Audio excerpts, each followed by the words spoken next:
It's Friday, Feedback Friday, the feedbackiest day of the week. It's Feedback Friday, and I'm very surprised I didn't cough on that. I've been talking all day, and throat is kind of raunch, so if I cough, I apologize. I've just overdone it again. And for people who weren't on Twitch, I'll show you my cat ear hoodie. Yeah, there we go. That looks weird, doesn't it? Should I just do the whole thing like this? No, this looks weird. And it hurts. Okay, so Feedback Friday. There's so much worthy of reading and responding to, and that puts me in a difficult situation because I can't do all of it. So it's one of those weeks where I'm sort of overwhelmed by your guys' willingness to engage. I'm going to do sort of big picture stuff, and then I have selected a few comments. The one comment I will focus on, because I think it was kind of a trollish comment, but I think probably the sentiment behind it is one of legitimate, it is legitimate one. Where someone said, I agree with the right to offend. Now, what happens if I offend a trans person? Or I make fun of a trans person? And this is actually something I've discussed with trans comics. The Winnipeg Comedy Festival is an incredibly trans-friendly environment. And so when I was out there, this actually came up that trans stand-up comics actually get frustrated that, you know, people are too uptight about them and they don't want people to be uptight around them. There are certain things that are sensitivities, but that's true of anyone. Everybody has their sensitivities. And so the line is basically, you know, there's a difference between laughing with and laughing at, right? Laugh with a trans person, poke affectionate fun at them. Don't make fun of them being trans. That's not cool. For, you know, make fun of your female friend. Don't make fun of them for being female. Make fun of your male friend. Don't make fun of them for being male. You know this. So just because it's a trans man or a trans woman instead of a cis man or a cis woman, no different, right? Don't make fun of things that, first of all, aren't worthy of being mocked. Right? It's an immutable characteristic. There is no morality behind that. Too many people assign morality to these things. So, like I said, I think it was a bit of a trollish comment, but there is that thing of there are certain groups, and I know what you guys are saying, but, wait, okay? And before I do that, if you like this sort of stuff, help support this channel, become a monthly patron, patreon.com/LeannaK. Here's the thing. I'm sure a lot of you are going like, yeah, but I'll just get labeled transphobic for anything. One of Leanna's rules of the internet, okay, is we're going to have like a golden rule and a silver rule. This is channeling my math teacher, Jeff Schifrin. There was always Schifrin's golden rule, and you didn't find out Schifrin's silver rule, and then there was another one, a bronze, but you didn't find those out until you took like calculus.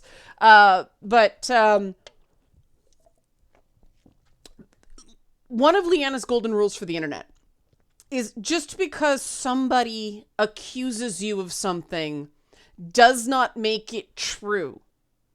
And it doesn't matter how many of their asshole compatriots online try to convince you it's true, it doesn't make it true.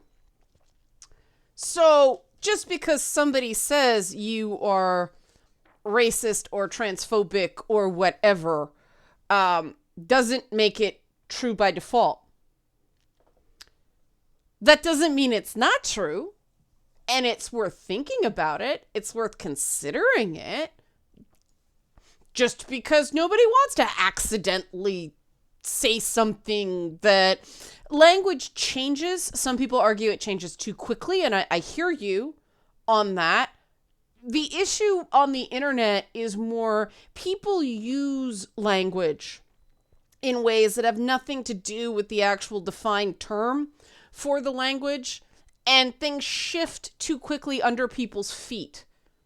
I totally get that. And everybody needs to sort of be more tolerant of that, right? Like, it's like I said in the video addressing the sort of elephant in the room with, are people nastier to Neera Tanden because she's not white and she's female? And I basically said, I can't totally rule it out, but I can't say for certain either. Like, that's the most honest answer you can give certain things. But even if you say something kind of bad a few times in your life, we all do, that doesn't mean you have hate in your heart. And my attitude towards the whole thing is the people that call me transphobic over things I know are not. Like, I can explain why it's not. It's usually the opposite. It's my refusal to pigeonhole trans people gets me labeled transphobic, right? Like, me refusing to engage in stereotypes gets me labeled transphobic because those stereotypes are convenient to the people trying to leverage them at that moment. That doesn't make it true. I know it's not true, right? I know it's not true. Everybody has to, if you're going to engage in anything online, everybody has to accept that every so often this will happen. It comes with the territory. You can't go to pieces over it. That doesn't mean you don't take a break. And that doesn't mean you don't go to cool off. That doesn't mean you don't decide that these people are not worth your time. That's exactly what you should do.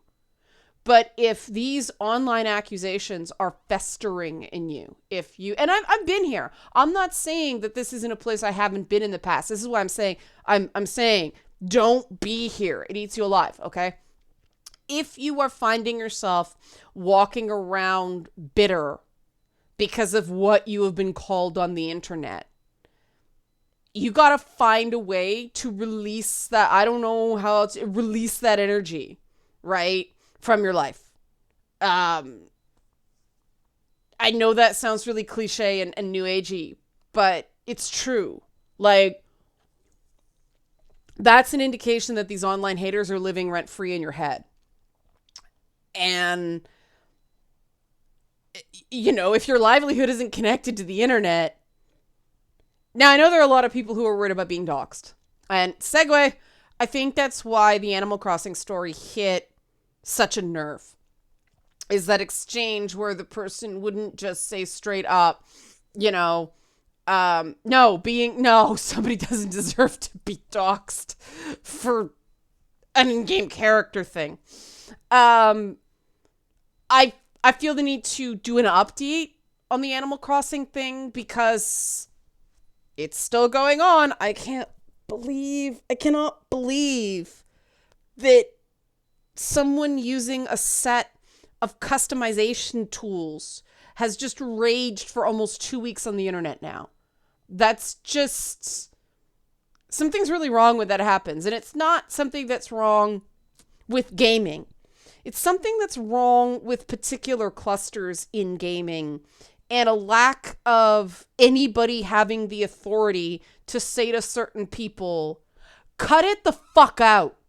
This is not a joke. And unfortunately, the person, Fifi, who got demolished for the Animal Crossing thing, is taking a break from Twitter. If my coverage added to the heat on that person, on Fifi, I sincerely apologize. I don't know if it did. That's why I'm saying if. That's not a great apology, I know, but I don't know. Here we go. For anything that my coverage did to increase the heat on Fifi, I sincerely apologize. It wasn't my intent. I thought the whole thing had calmed down by now. I know what it's like to be in her place. I had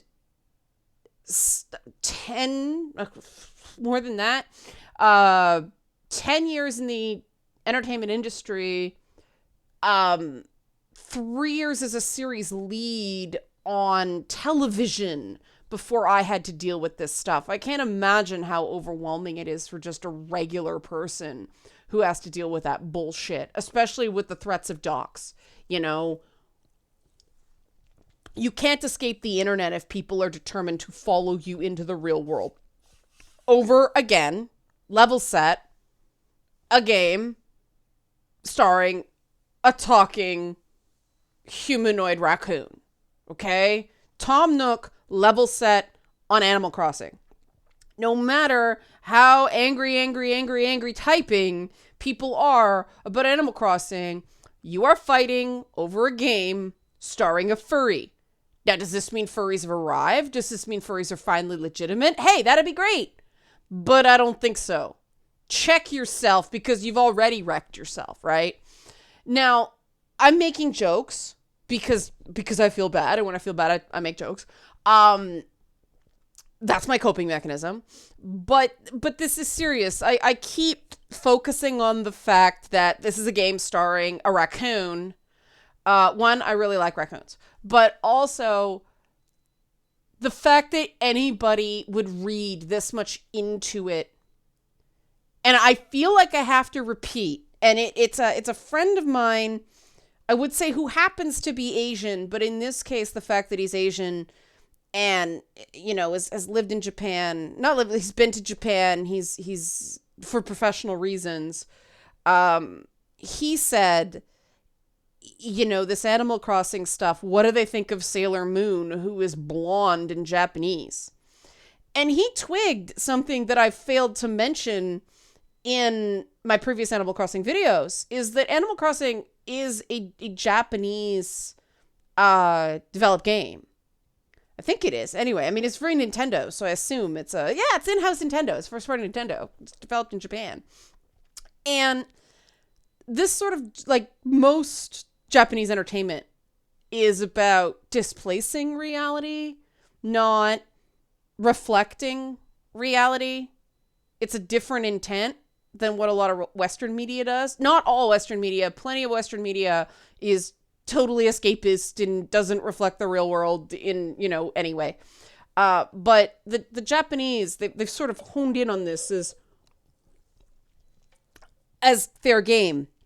The example I was given when, you know, I took in a lecture on this subject is whenever you see a cherry tree with cherry blossoms and snow, that's a shining example of how Japanese media displaces reality. That never happens. Cherry blossoms go whenever it's cold enough and wet enough to get snow. It's not real. It's a big shining beaker of it's not real. Anything goes. People can jump 50 feet. People can jump 50 feet this way. People can turn into animals. People can turn into naked sexy ladies. Naruto reference. You know, the goal is not to reflect reality. And so the people I've seen going after Fifi like super, super rough, they are people with white avatars. And one of the nastiest ones have he, him pronouns on his Twitter bio. So we can assume him to be a white man. So not only is this a white man speaking for black people, but he's attacking Asian people over what they do with their art. Because again, if you want to be mad at someone for a feature in a game, be mad at the people who built it. But no, this guy's not doing that. He's just using his online bully pulpit to attack people minding their own fucking business. And this is where we get real talk, okay? You can say one thing might be annoying. And yes, I understand why too. And see, this is one of these things. One, black people do not all think the same. And I can't believe I have to say this. Like, this is something that came up last Feedback Friday. Oh, happy birthday to, I'm blanking, you scream now, Blue Transformers. Blue Transformers icon. Happy birthday. I want to call it the Eldritch Horror, but that's not, something. I don't know. Happy birthday, Blue Transformers guy. But and if you would like your birthday announced on Feedback Friday, please, or any video, please let me know. If you're a patron, I will do this for patrons. Patreon.com/LeannaK. But as I was saying, the fact that we actually have to say an entire race of people do not all think the same, do not all have the same opinions on things. Like, that's how stupid this whole thing has gotten, right? And that, to me, is the underlying racism at play, the real racism. The idea that a white guy thinks he can speak for black people and just say broad strokes, you know, they don't like it, don't use it. And then Polygon goes and makes the website, makes that the dominant narrative in the piece written by Patricia Hernandez. Instead of it being some black people say this, some black people say that, treat both sides as equal, she weighted the piece towards the people who were upset and treated the people who weren't upset as an anomaly. Not only is that not balanced reporting, but that's suggesting there's a right way and a wrong way to be, you know, identity group of your choice. In this case, there's a right way and wrong way to be black. You know, the right way to be black is get offended at Afro Puffs. The wrong way, got what I'm saying?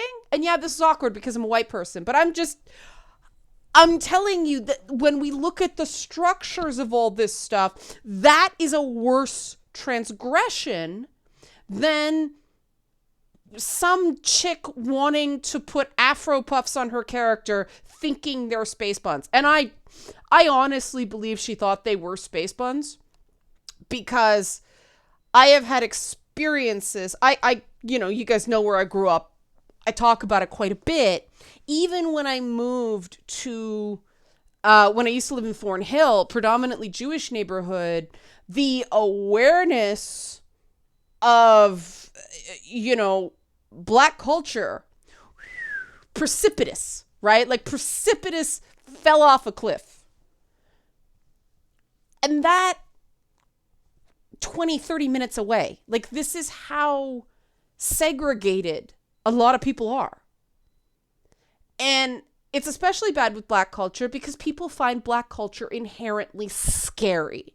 This is one of the things that really frustrates me as somebody who was fortunate enough to grow up with it sort of being the dominant local culture, right? It's great.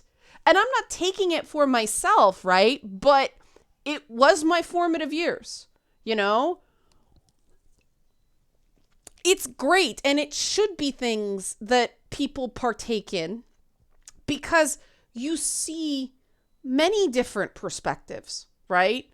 And the most racist thing you can do is think that an entire group of people all think alike, right? Actually, the most racist thing you can do is think that people are lesser than you. The second most racist thing you can do, broad strokes, is think an entire group of people all think alike, right? This is the cultural equivalent of thinking Africa is a single country, right? It's frustrating. It's awful. And the fact that this is the face of progressivism in gaming deeply frustrates me, because what happens structurally, and I have seen this in entertainment, and that's why I'm sticking my neck out here, because let's face it, the biggest marker of equality is a job. The second biggest marker of equality is a platform. The reason I say that is because, okay, job gives you money, objectively more important than anybody giving a shit about what you say, right? Maslow's hierarchy of needs kind of thing. But the fact that so many people are speaking for black people in gaming is wrong. And the reason I say Patricia Hernandez in this case was not just reporting on the facts is because she weighted her piece. The minute you weight your piece, you are injecting your editorial into that. You're injecting your opinion instead of doing the neutral reporting. This side said this side did this. You got to be very careful with that. And it's funny because I avoided doing that in the Wednesday video and people got mad at me. And I'm going to explain this to show you guys how that was me catching myself. And you can be mad at me all you want. I'd do it again. And this is not dismissing your comments, dismissing your angry typings, okay? It's explaining it and explaining why be mad all you want. It ain't changing because there's a greater ethical underpinning at play here. I am very aware that I tend to lean left, tend to lean progressive. What a shock, right? Whoa, what? Color me surprised, right? Okay. When I am talking about structural elements of a system, I cannot allow my left-wing sympathies to color my analysis of an issue. And that's why at one point I said you could say Bernie bros are better than, the alt-right because their underlying principles are better, but that's subjective. I said that because I caught myself in a bias going, I am less bothered by the obnoxious behavior of Bernie bros because I agree with them more. I'm not allowed to do that in this role. And like I said, some of you guys got mad at me, and I'm telling you why I did this so that maybe you won't be quite as mad next time because it's not worth your anger. This is me giving a shit. I'm not going to stop doing it because, one, I don't want to, I will disagree with certain conservative principles. I don't want to alienate conservatives for their identity, right? But so I have to catch myself in things like that. There's a shining example of I took shit for being more neutral. I'll do it again. Because when I'm in presenting facts mode, that is my job. And you can very easily pivot from here's what this person said, here's what the other person said, here's my take. Easy to do. You get into trouble as a reporter when you are embroidering all your reporting with opinion. And I don't think that people at Kotaku, people at Polygon do this deliberately.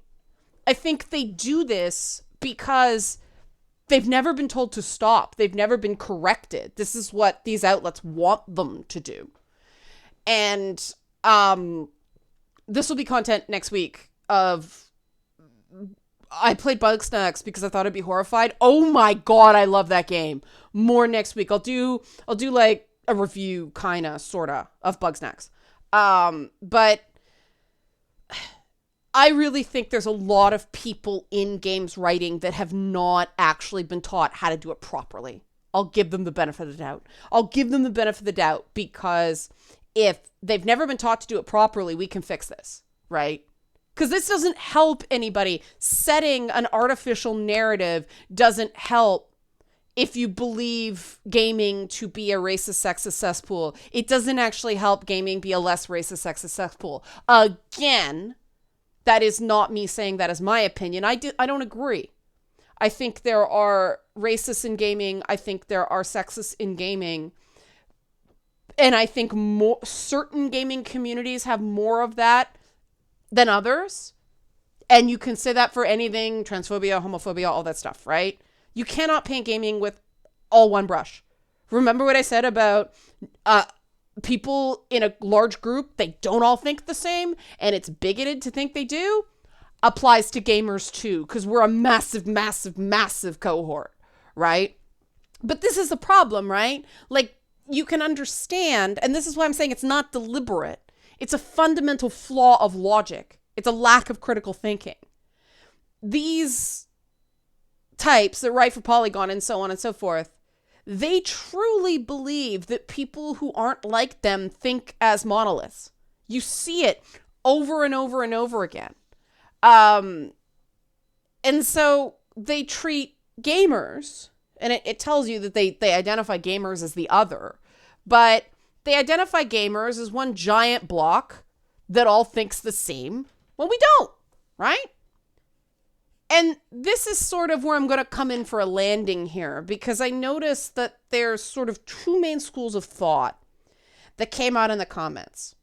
And again, I'm not saying one is right and what is wrong. I understand. I see both sides have merit. And I think that everybody engages in both of these sorts of paradigms in situationally, right? There really seems to be a philosophical divide, both in the general world and in gaming. And I'll say this is a general world thing, not a gaming thing because of that. One philosophy is, I don't like it when the other side does it, so I'm not going to. The other side is, the other side did it, so I'm going to do it too. One escalates. One does not add any fuel to the fire. The pro of, well, the other side did it, so I'm going to do it. I understand that people feel deeply unfair when they're getting punched and they're not allowed to punch back. It feels more immediately gratifying to hit back. Like I said, we all do this. The reason I stopped doing that is those are the tweets that bad actors take, and they take them out of context and they use them against me. The last time that happened, you guys may have seen this tweet, is when before the fucking Amy Coney Barrett thing, actually this wasn't the last time, it's the second last time it happened, but before the Amy Coney Barrett confirmation thing happened, I was getting really, really sick of this nonsense of, if you're trans friendly, you have to give up all your personal sexual preferences to be an ally. And I'm like, this is bullshit. People's individuality, those preferences for a lot of people, they are tough to admit, especially when they're like kinky or something that the world would perceive as weird. Those are too important to tell someone they have to subsume their individuality to prove they're not a bigot. So I put up a tweet saying, these issues are too important. Sexual preference is too important. We need to stop this. And people use this as proof that I was using sexual orientation and sexual preference interchangeably when it was the exact opposite of what I was doing. Now, that went all over the internet by another fucking so-called reporter who was embroidering with op-ed. I pointed out the error. He never corrected it. So there are numerous people out there who think I'm a hypocrite. Fuck all I can do about it. I remember what was in my head, because the minute I saw that tweet, I went, fuck. They got me.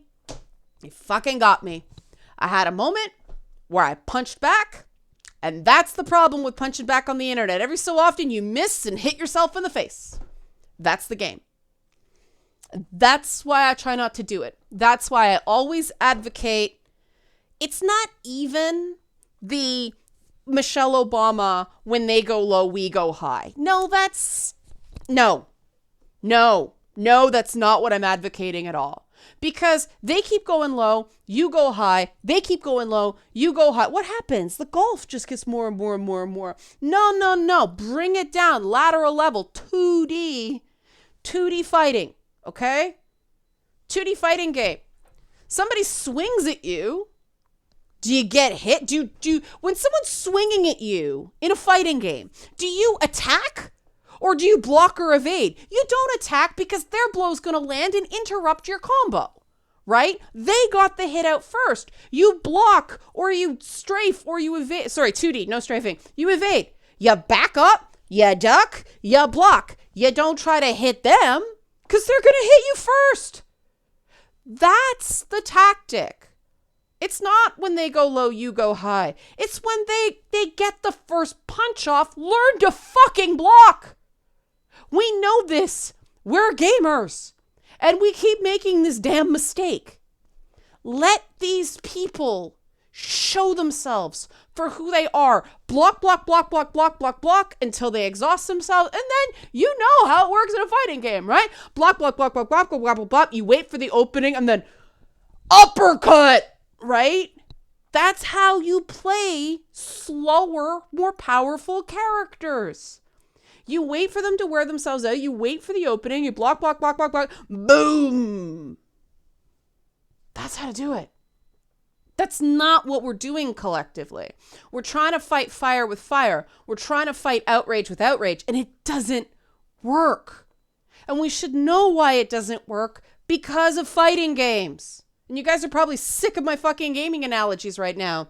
But so, like I said, if I fell into that as well, like I said, I thought the Animal Crossing thing was done. So again, my apologies to Fifi if I inadvertently caused her any extra strife. Everybody else involved in this fucking thing, I really don't fucking care. But her, I really believe she meant no harm. So, you know, that's just, if you wonder why I try to keep my nose clean as much as possible, it's not because I think I'm some sort of fucking angelic being. God knows no. You guys have seen me play video games, okay? It's just because tactically, I have swung and missed and punched myself in the face so many goddamn times that I'm done with the, you know what the definition of insanity is? Some motherfucker told me the other day. I didn't believe him, so I shot him in the face. But you know what? He was right. Insanity is doing the same thing over and over and expecting a different result. Psh! That was Vast and Far Cry 3. Without me doing the the full-on voice. Michael Mandow, love you. Love you, man. You're good. You're so good on Battle Cross All. But, yeah. Gaming has showed us the way. We know the way. This is the way. It's not Ugandan Knuckles anymore. It's the Mandalorian. This is the way. We know the way. Let's start practicing the damn way. And I know I'm being passionate about this, but there's so much crazy talent in this industry, and there's so many people doing such amazing things, and there's so many people putting out product just to make people happy. And what's being focused on is all the damn fighting. That's not fair to creatives. Maybe I'm super passionate about this because it just came out of a voice acting session, and like I was directing, and the actress was just so freaking good. You know, if you follow the Hank's Inferno stuff, it's, you know, Belinda Cornerstone. She's amazing. And it's like, oh my God. I was like, she's so good. Let's honor this amazing talent and focus on the talent. Focus on the good. Don't let these assholes who are swinging wildly because they don't know how to block, let them swing. Let them swing until they wear themselves out. And then, you know, when there's an opening, somebody else will go along and boom. We don't have to. We're that chicken in the background at Chun-Li's level. We're those guys drinking in the construction site in the back of Zangief's, better metaphor. We're the guys drinking in the back of Zangief's level in Street Fighter 2. That's who we want to be, right? Not the people getting punched. The guy drinking that unending bottle of vodka in Zangief's Street Fighter 2 level. Okay, now that I've shown myself who's a giant-ass nerd who's played way too many video games for a really, really long time, help support this channel, become a monthly patron, patreon.com/LeannaK. Hasn't been a rant in a while. Thanks for watching.